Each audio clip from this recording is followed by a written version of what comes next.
est à Serge Romana. Serge Romana est professeur de médecine à l'université Paris-Descartes. Il est généticien également à l'hôpital Necker. Il dirige le comité Marche du 23 mai 1998, qui est une association mémorielle dont les objectifs sont notamment de réhabiliter, honorer, défendre la mémoire des victimes de la traite négrière et de l'esclavage des ex-colonies françaises, de faire connaître l'histoire de la traite négrière et de l'esclavage colonial, de participer aux luttes contre toutes les stigmatisations et les discriminations de populations du fait de leur origine, leur genre, leur culture, leur religion ou leur histoire. Serge Romana, donc vous allez accompagner votre intervention et c'est vous qui les pilotez? Alors, non. Tout d'abord, merci beaucoup de m'avoir invité. Non, en fait, techniquement, elle doit être pilotée d'en haut. Très bien. Donc, nous sommes en communication. D'accord. Voilà. Donc, bonjour. Et encore une fois, merci donc, de m'avoir invité à cette université d'automne.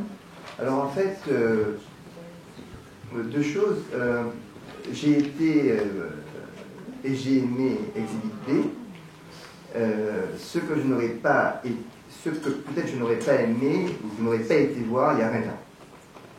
Avant justement d'avoir eu l'expérience que j'ai eue ici, d'un combat dont je vais vous faire l'écho, l'explication dans un instant. La première expérience donc, que j'ai eue avec le mouvement antiraciste en France a été lors de l'organisation de la marche antiraciste du 30 novembre 2013. Vous vous rappelez, c'était à propos de combattre le racisme décomplexé qui existait un peu partout, à partir en tout cas des dires qui avaient été prononcés contre Christiane Taubira. Tout le monde se rappelle de cette histoire. Et puis, durant ce mouvement, c'est-à-dire pendant qu'on faisait cette manifestation, je me suis rendu compte qu'il y avait une compréhension un peu extérieure de la question du racisme, que je ne dirais pas anti-noir, je dirais racisme colonial, pour être très clair. Je déteste effectivement, un peu comme Myriam, les dénominations de couleur. Je ne suis pas noir, pour le dire très clairement, immédiatement, pour que ces choses soient très claires. Je ne suis pas noir. Et je refuse qu'on me donne une identité de noir. Soyons clairs dans tout. Je crois que le mouvement antiraciste en France est basé sur donc, la Déclaration des droits de l'homme, l'égalité entre tous les individus, ça c'est très clair, mais je pense que, je me permets de dire vous, ne comprenez pas les conséquences du racisme au niveau des populations qui en ont été les victimes. Et c'est cette question que je souhaite, en tout cas, vous présenter. Je n'ai pas le temps pour traiter ce type de questions, et vous relater très rapidement l'expérience qu'on a eue, parce que je pense qu'elle est utile, et elle peut être utile aujourd'hui dans la situation dans laquelle on vit. Alors, ce que vous connaissez, peut-être défiler, parce que manifestement, ce que vous connaissez, c'est tout ce que vous connaissez, c'est-à-dire les clichés caractéristiques. Myriam en a parlé tout à l'heure, c'est-à-dire la création des eaux, le racisme scientifique du 19e siècle, l'invention du mot blanc qui est totalement lié à l'esclavage, noir, etc. Ça, elle me permet de passer très vite là-dessus, s'il vous plaît. Comme ça, on ira beaucoup plus vite. Alors, je voulais, pour introduire ce qui se passe, en fait, dans cette question de racisme colonial, vous lire une phrase de Jean-Luc Bognol qui me semble extrêmement intéressante. Il dit « Lors de la découverte du Nouveau Monde, juste avant le mouvement de la colonisation et la mise en place de la traite négrière, une assemblée de sorciers qui en voulaient particulièrement aux gens humains aurait eu l'idée de maléfices particulièrement redoutables. Faire en sorte que la couleur de la peau dans les sociétés à venir soit liée au rang. Du fait de la transmission héréditaire des caractéristiques, des caractères physiques, c'était condamner évidemment l'humanité tout entière à se segmenter interminablement génération après génération, en fonction des apparences inscrites sur leur corps. S'il vous plaît. Alors, bienvenue au pays du racisme colonial. En Guadeloupe, mon pays d'origine, nous nous classons selon la couleur de la peau, dans nos familles et entre nous, dans toute la société. Vous avez là une illustration de certaines dénominations. Il faut savoir que nous sommes des spécialistes de la couleur. C'est-à-dire que nous connaissons parfaitement bien les nuances et nous attribuons aux individus un certain nombre de capacités politiques, de qualité dans la réussite ou dans le sens de telle ou telle chose en fonction de la couleur de la peau. Ceci fait rigoler, mais ceci est une monstruosité. Il faut bien comprendre ça. Et c'est ce qui a structuré notre société. Diapo suivante. Voilà par exemple une représentation des prix des individus, je dis bien des prix des individus sur une habitation, en fonction de leur couleur. Vous comprenez donc, ça c'est, voilà, je ne vais pas rester trop longtemps, mais vous voyez que la personne qui est la moins chère est une femme africaine, elle fait 1806, je ne sais pas à l'époque quel type de monnaie qu'il y avait, alors que l'ouvrier au bain sans mêlé, donc clair de peau, lui, il est beaucoup plus cher. Ainsi de suite, c'est une catégorisation sur la couleur et également sur le sexe. Et puis là, vous voyez, en fonction de la couleur de la peau, le pourcentage de personnes qui sont libres, qui peuvent être libres en fonction de leur couleur de peau. Donc, ce racisme colonial est né dans les colonies esclavagistes, dans les sociétés esclavagistes. Diapo suivant. Diapo encore, parce que Myriam en a parlé. Et il faut comprendre que ce racisme n'est pas simplement là, c'est pas une question cosmétique. C'est un régulateur profond de la société. Puisque dans ce texte, il est dit par exemple que cette distinction rigoureuse à la fin du texte, observée même après la liberté, est le principal lien de la subordination d'esclaves par l'opinion qui en résulte que sa couleur est vouée à la servitude et que rien ne peut la rendre égale à son maître. Donc nous avons été structurés comme ça, et nous l'avons été pendant très longtemps. En gros, il existait des juifs avant la Shoah. Il n'existait pas d'antillais moderne avant l'esclavage.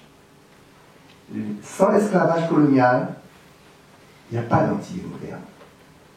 L'esclavage a duré 213 ans, sur à peu près quelque chose qui ne fait pas 400 ans. Donc plus de la moitié du temps de ces sociétés s'est déroulé dans l'esclavage. L'esclavage, c'est les premiers temps de ces sociétés. Les personnes qui naissaient de génération en génération naissaient dedans. Elles ont été fabriquées dedans, culturellement à l'intérieur. Elles emportent donc le fonctionnement et c'est inscrit dans leur culture. Alors, ça c'est juste un exemple pour montrer que à une occasion particulière, un abbé qui a joué un rôle important après 1848 demande à un esclave, mais pourquoi il bat notre esclave? Et il lui dit, mais c'est ainsi qu'il faut traiter ces gens-là. Et la question est fondamentale dans cette question de racisme colonial interne. C'est une atteinte profonde de l'estime de soi. Il faut comprendre qu'abolir en 1848, c'est pas guérir. On ne change pas ça. Il faut comprendre que fondamentalement, les populations descendantes d'esclaves après 1848 avaient comme objectif majeur de se civiliser. Or, l'objectif de la civilisation, vous imaginez qui c'était? Il y avait donc deux façons pour le faire. Un, la couleur de la peau, blanchir. Deux, l'instruction, mais l'instruction française, parler français, etc., les schémas, les critiques, etc., etc. Et parce que j'aime bien parler de choses très concrètes, je vous invite chez moi. Voici, de façon caricaturale, très rapide, un arbre généalogique où je suis en S. Vous voyez, je suis donc pour vous à gauche. Ce sont mes frères. Un arbre généalogique chez nous doit être coloré. Donc vous voyez que moi je suis un peu clair. Et j'ai mon frère Philippe qui a beaucoup souffert de ça, qui est beaucoup plus foncé. Il est plus négroïde, donc il a beaucoup souffert de cette question dans la famille. Mais ce qui est intéressant, c'est qu'en gros, pour faire vite, il y a Romana Montpierre et diapo suivante. Ce qui est intéressant, donc Romana Montpierre, toujours Juliette Romana, Adélaïde du côté Montpierre, mais voilà la fabrication du racisme intrafamilial. Juliette, qui a été nommée Romana en 1848, eh bien, elle a une descendance qui s'est éclaircie parce que son fils, pour les raisons que je ne sais pas trop bien, peut-être parce que c'était le fils d'un maître, mais les pères n'ont pas laissé leur nom, il a éclairci la race. Les Romana sont devenus en fait des notables dans la ville du Moule. Et évidemment, le rejet de l'origine a été total. Juliette, on l'a apprise en 2006, on ne connaissait pas. Qui était esclave, elle, l'article 52-23, terminé, on ne la connaissait pas, elle a disparu de la mémoire collective. De l'autre côté des Montpierre, on a les Montpierre, le carré blanc, qui est une famille mulâtre, en fait, des Abîmes, qui s'allie avec Adélaïde, mais née en 1832, nommée Caille à Port-Louis en 1849. Mais là, c'est le déclassement, c'est la chose inverse. Il est le Charles Montpierre qui s'est marié avec Adélaïde a noirci la race. Il a été déshérité, tout simplement. Totalement déshérité. Évidemment, rejet de l'origine. Adélaïde, on n'a jamais entendu parler. Elle a été totalement éliminée de la mémoire collective. C'est-à-dire que la honte de l'origine est quelque chose de profond et extrêmement lié à l'intérieur de nous à la question de l'esclavage et du racisme. Diapo suivant. Donc, ça va entraîner chez nos populations une atteinte profonde de l'estime de soi. Et donc, une difficulté à penser l'origine. Et donc, une difficulté identitaire majeure. Et donc, une dévalorisation des civilisations ancestrales en Afrique, ainsi que l'esthétique, etc. Aussi, la production d'une méta-histoire d'un pseudo-peuple noir, qui est une impasse politique, idéologique majeure, bien évidemment, ça n'existe pas, et un profond ressentiment contre les Blancs, entre guillemets, et tout ce qui va avec la République ou le monde occidental. Diapo suivant. Et c'est ceci que nous avons essayé, en cas de traiter. Diapo suivant. Il y a peu une image là avant ça? Ah zut, l'image n'est pas facile. Alors, diapo suivant. L'expérience, encore, voilà, ok. L'expérience qu'on a eue en France est la suivante. Et ça fait un peu écho au discours de M. Joël Roumain. D'ailleurs, Roumain a été nommé Romana en Martinique au François. Alors, on ne peut pas lutter contre le racisme à l'intérieur de nous et le ressentiment, on ne peut le faire qu'en donnant du sens. Pas par des injonctions, pas par de la moralisation. C'est pas possible ça. Vous comprenez? C'est trop profond. Et donc, nous avons entrepris une véritable entreprise de compréhension de notre fabrication et de notre fonctionnement. C'est 600 groupes de parole en 10 ans. 600 groupes de parole, en s'appuyant évidemment sur l'université populaire, parce qu'on ne peut pas construire une mémoire sur du tout et sur n'importe quoi. Diapo suivant. Et donc l'objectif était de construire une mémoire acceptable de l'origine. Fondamentalement, d'inverser la balance du stigmate de l'esclave. Parce que si vous ne traitez pas l'origine, eh bien, vous ne pouvez pas traiter fondamentalement la question en fait de l'intériorisation de l'atteinte de l'estime de soi. Et donc ce qu'on a fait, c'est que on a, en dehors de ce que je viens de dire, les groupes de parole, etc., retrouvé l'identité de nos parents. C'est un travail de plus de 10 ans dans les archives. Et on a ensuite, avec tout ceci, fait en sorte de valoriser ces personnes. Et c'est là qu'on avait besoin de la République. La République devait aussi valoriser ces personnes pour que les descendants, sortent de la victimisation, qu'on dise, ces gens-là sont des victimes, mais pas vous. D'accord? Et donc, à ce moment-là, faire en sorte que les descendants sortent, en fait, de cette victimisation, sortent du ressentiment. On a interpellé les maires, les villes, etc. Là, vous n'arriverez pas à le lire. Nous avons convaincu la République qu'en dehors du 10 mai, il fallait une journée spécifique pour honorer la mémoire des victimes, qui est une journée fondamentalement importante pour les descendants. Et donc là, vous avez une ville qui dit que fierté, dignité et humilité soient rendues à vos familles. Une toute petite ville du Val-de-Marne, Marly-la-Ville, qui a pris fait et cause en 2005, comme Champagné d'ailleurs, en 1789, avec les cahiers de doléances. Extraordinaire. Et c'est ceci, en fait, diapo suivant. Ça, c'est un site internet, on peut retrouver nos noms de famille. Vous avez ici les caractéristiques de ma grand-mère, peu importe, diapo suivant. Et puis des monuments qu'on a faits pour que les gens puissent être fiers de leurs aïeux. Et vous voyez, diapo suivant, en fait, ceci a été quelque chose d'extrêmement important. C'est pour ça que je suis capable d'aller voir les Italiens. J'aurais pas fait ça, j'aurais pas été capable, parce que mon cœur, à l'intérieur de moi, serait été rempli de colère. Ça n'aurait pas été possible. Et donc, ceci est important parce que cette expérience, on doit la penser par rapport aussi à ce qu'on appelle les Noirs des banlieues ou d'autres populations dont les parents ont été disqualifiés.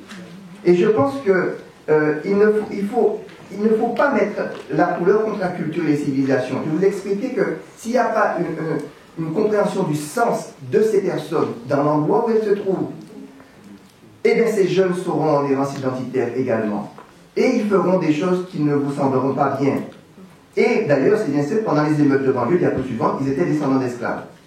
Je pense donc que le mouvement interne est déterminant, d'où l'importance des mouvements communautaires, s'ils font les choses correctement. Que ceci doit être lié évidemment à la réussite éducative des enfants, car ça va être une question de génération, qu'il faut trouver le sens de l'existence commune avec les forces républicaines pour éviter, entre guillemets, ce qu'on appelle le repli sur soi. Il faut trouver un récit commun avec les populations issues des sociétés esclavagistes et coloniales en intégrant l'histoire de leurs ancêtres et que l'apport de la République est indispensable pour éviter toutes sortes de dérives. Ainsi, je reprendrai le contraire de ça. Ainsi, les nègres sont respectueux et craintifs en plein jour, autant ils deviennent familiers pendant la nuit, se permettant 1000 petites privautés de toutes sortes. Ceci m'avait longtemps intrigué. J'en ai demandé la raison à un nègre. Bonne ou mauvaise, il m'a donné celle-ci. Ce qui l'effrayait le plus dans un blanc, c'était la domination du regard. Et dans les ténèbres, par conséquence, cette influence magnétique disparaissait. Il se sentait plus à l'aise. Mais voyez-vous, cette dame, elle regarde là, fermement le nom de son aïeul, qu'elle caresse tranquillement sur le monument à Saint-Denis, et elle regarde tout le monde dans les yeux, quelles que soient les couleurs des individus. Merci.